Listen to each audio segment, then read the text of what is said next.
How's it going, guys? Welcome back to another video. Today we're going to be talking about the SpongeBob Battle for Bikini Bottom Rehydrated, or basically this is the remaster, more like the remake of the original SpongeBob Battle for Bikini Bottom. But we're going to be looking at 3 different versions of the game, including the standard version, but we actually have a couple different versions, the fun and the shiny version, which I've never really, heard of different versions be called that. Obviously the fun being, from the actual show. I'd imagine what they're going with there. The shiny thing I don't fully understand, but either way, let's go over what this game is going to be about. It's coming out June 23rd, so it's coming out in just a couple of months, guys, by Purple Lamp Studios and THQ Nordic. THQ originally made the game as well, so that's pretty cool that they're coming back and kind of dealing with the game. I'm not sure if it was the Nordic people, but it is THQ that did it. So basically, this is going to be the Battle from Bikini Bottom game remake. So it's starting from all the different things within the game originally, and it's actually adding more. There were actually supposed to be other boss fights like Squidward and I think even like Mr. Krabs and whatnot. There were supposed to be other fights in this game that were taken out. There were extra levels that were not put in the game. Those are all now in the game, and this even has a new co-op mode that you can play with your friends. So not only is this going to be the original game completely remade, looking good, 1080p, whatnot, it also has extra content and cut content from the original version of the game. And this is only $30, so it is half the price of what a full price game is. But this game, keep in mind, is not entirely the best it could look. It does look pretty good for, a cartoon game, I guess you could say. But this looks pretty decent. I think these are screenshots of in-game, which is pretty nice, and the whole robots here. The robots actually look really cool. Like this one right here, I believe he's like the first little one. But this actually looks really cool. These levels look pretty decent. I remember playing this game as a kid. This is the original box art. I remember seeing that. But this actually looks pretty nice. So it talks about all of the stuff here. We kind of know about that. The brand new Horde mode, multiplayer up to 2 players, online and split screen. So it's a co-op mode. Restored content that was cut from the original game, like the Robo Squidward boss fight and more. So there's more stuff there. There's supposed to be a whole Squidward boss fight and whole area for him in general. So we're getting some new stuff. Modern resolutions, high-end visuals, blah, blah, blah. Faithful remake of the original game. So this is going to be pretty freaking cool, guys. Let's go on over and look at the different versions of the game. I want to figure out which one is the cheaper one. One of them is a little cheaper, one of them is a little more. So here's the shiny one. So this is going to be the cheaper, basically better version of the game. This is going to be called the Shiny Edition. I think this is a placeholder box art. I'm not sure if the actual box art is supposed to look different in comparison. Maybe it's supposed to be shiny. I mean, that would make sense. And I forgot to add, this game is also on PC, Xbox One, PS4, and Switch. So you literally can play this game on anything. Like, look at this. Xbox One, Nintendo Switch, PS4. You just can't buy the PC version on here. But there is going to be a PC version. So PC, Switch, Xbox One, and PS4. It shows all the box arts there. So this is basically going to be giving you your classic. This is a better version of the game. It has a statue in it. So this is the SpongeBob statue with the golden spatula. It says, I think, 8 centimeters there. So this is a pretty decently small statue. It comes with some socks, lithographs, and some wall stickers. So they're trying to justify this with the statue and the socks and other stuff like that. They're basically saying for $110, keep in mind this game is $30, for 110, or actually 120, whoops, my bad, this is 150 bucks. For $120, you're paying for the statue, stickers, socks, and lithographs. That kind of sounds absolutely insane to me for an extra 120 bucks. Like, I ain't no mathematician, but divide that up evenly. I hope they're not trying to say the stickers are worth $20, socks are 20 bucks, the lithographs 20 bucks, and like the statue's like 60 or whatever. I ain't no mathematician, but $120 value for the rest of the other stuff there, that seems like way too much to me. But this is just the shiny version of the game. We'll go over to that ones here in a second, but I just want to go over here and show exactly what I'm talking about. Standard game, SpongeBob, 8 blah blah blah centimeter figurine, the wall stickers, 6 lithographs, so you're getting 6 of them, you're getting, I guess, a decent amount of them, and these SpongeBob SquarePants tennis socks, which to me sounds whack, but you can tell that it's actually supposed to be SpongeBob's socks. That's what they are. Which, I mean, I guess is pretty cool, but yeah. This might be meant for children. This might be meant for parents to, like, kind of be dumbfounded and cash grab. So here is the big one, guys. $300. $300. I just noticed it has SpongeBob, Robot SpongeBob in the background. Hold up. Wait a minute. Is he in all of them? No. Standard version doesn't have it. Shiny. I think Shiny is just the same box art. It's actually wider a little bit. Hold on. What? What's the difference here? Yeah, it's just a wider picture, I think. Is that it? It's just a wider picture. Okay. Okay, whatever.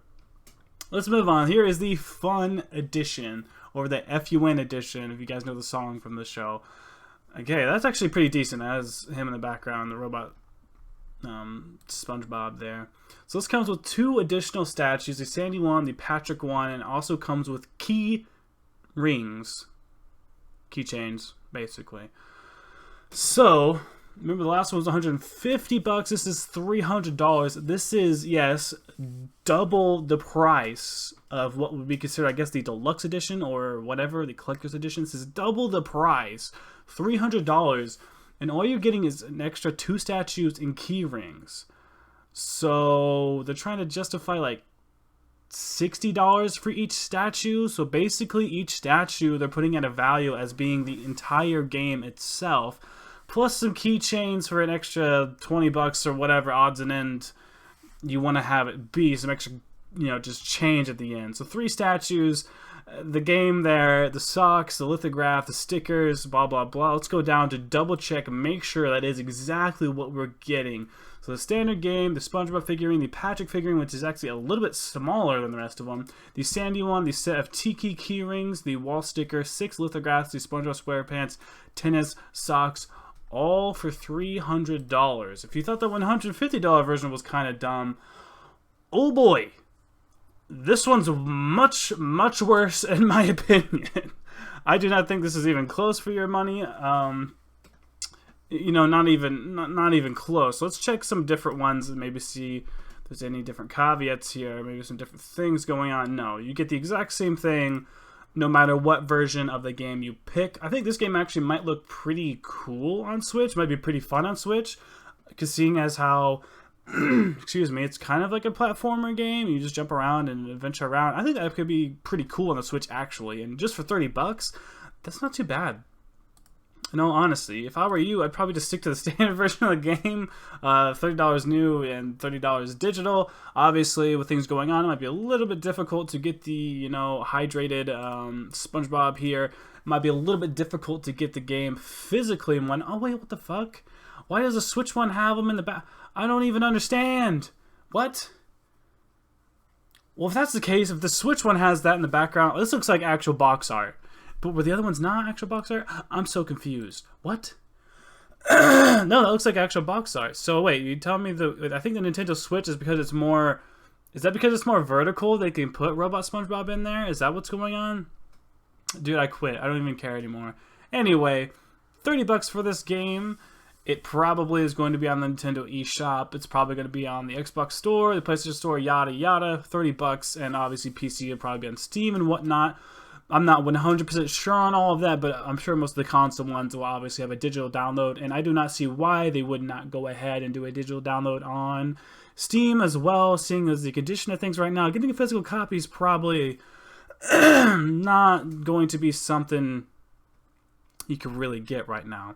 If it is, you're going to be having a hard time. All the Persona fans out there, you guys know exactly what I'm talking about. But, yeah, this game actually looks pretty good. And for $30, I'm actually kind of excited for this, seeing as how this isn't just, a remaster. It's a remake from the bottom up and extra levels and extra content.